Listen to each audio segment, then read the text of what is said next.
আসসালামু আলাইকুম রহমতুল্লাহি ওয়া বারাকাতুহু। ইয়াল্লাহু ইয়া রহমানু ইয়া রহিম।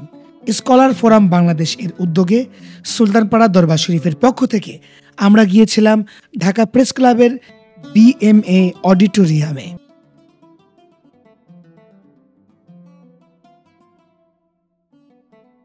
আমরা আসরের নামাজ শেষ করে হযরত মাওলানা আলমগীর হোসেন যুক্তিবাদী সহ বিভিন্ন আলেম ওলামাদের সাথে মতবিনিময় করি, যেখানে উপস্থিত ছিলেন বিভিন্ন দরবার শরীফের পীর মাশায়েখ, ওলামায়ে কেরাম এবং বুদ্ধিজীবীগণ।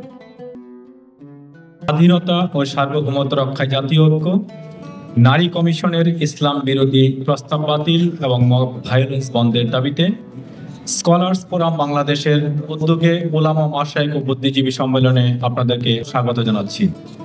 আমি সকলের প্রতি সবিনয় অনুরোধ করছি, আপনারা নিজ নিজ আসন গ্রহণ করুন।